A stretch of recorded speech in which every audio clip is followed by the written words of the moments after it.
Bom, hoje a gente trouxe um conteúdo que é um conteúdo muito prático para você utilizar no seu dia a dia, que é sobre os tipos de sal e por que eles são diferentes.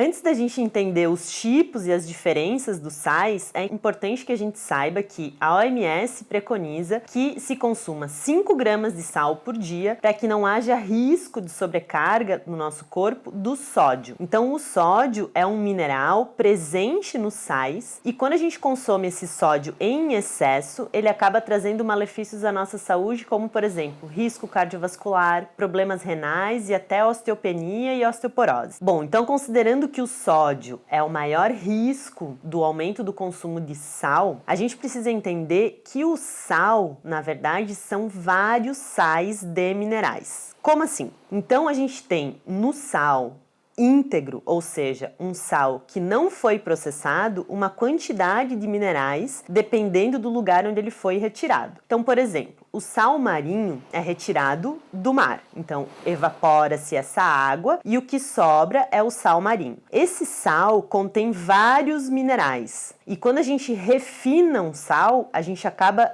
perdendo esses minerais e ficando só com o sódio. Por isso essa recomendação do consumo do sal refinado de até 5 gramas. Quando a gente pega um sal que é um sal não refinado, a gente tem aí uma quantidade maior de microelementos, ou seja, de minerais, de sais de minerais. Então, por exemplo, o sal rosa do Himalaia, ele é um sal que tem 84 minerais. Então, lá dentro daquele sal, além do sódio, eu ainda tenho outros elementos que, quando a gente consome, esses elementos têm um certo equilíbrio no nosso corpo, não gerando esse prejuízo do excesso do sódio. Até porque o sal é uma fonte de sódio e a gente sabe que os alimentos industrializados, ultraprocessados, contêm também uma grande quantidade de sódio que também aumenta o risco de desenvolvimento de doenças para a maioria das pessoas. Considerando então que no Brasil a média de consumo de sódio é mais do que o dobro da recomendação da OMS, a gente tem aí um problema importante de saúde coletiva. Bom, e afinal, qual é o melhor sal então para se consumir? Se vocês prestaram atenção no que eu falei, a maior parte dos sais que a gente tem disponível no mercado são sais refinados, mas a gente encontra também sal marinho, flor de sal, sal rosa do Himalaia, sal de Guerrandê, entre outros. E se a gente considerar o lugar onde esse sal é retirado, ou seja, a salina de onde ele vem, isso também vai me dizer a quantidade de minerais que eu tenho. Por isso que o sal rosa ficou tão famoso, né, na boca do povo. Por quê? Porque o sal rosa,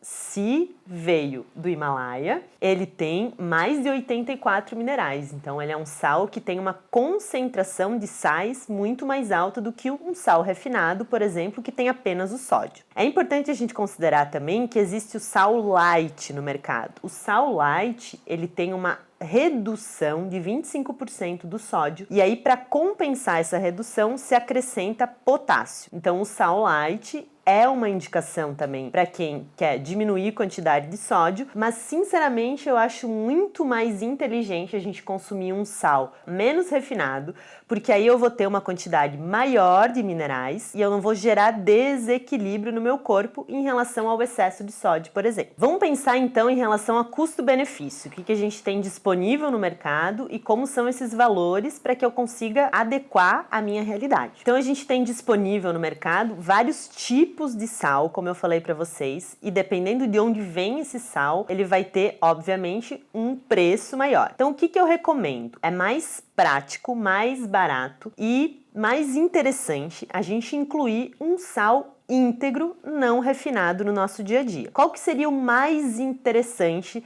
em termos de custo-benefício? O sal marinho. Sempre que a gente for no mercado comprar o sal marinho, a gente precisa que ele esteja moído e não refinado. E aí a gente vai garantir todos esses minerais do sal marinho. Então, o sal marinho é uma alternativa mais em conta no mercado e que garante aí esse equilíbrio maior entre os sais. Em relação ao sabor desses sais, então a gente pode ter uma variabilidade dos sabores justamente por conta da quantidade de minerais que eles têm. Então, esses sais que têm uma quantidade maior de sódio, eles têm um potencial de salgar mais os alimentos, justamente porque é o sódio que dá essa característica mais salgada no sal. Bom, então por hoje era isso, pessoal. Espero que tenham gostado. Deem um like, se inscrevam no canal se você ainda não está inscrito e acione o sininho que toda semana tem vídeo novo aqui.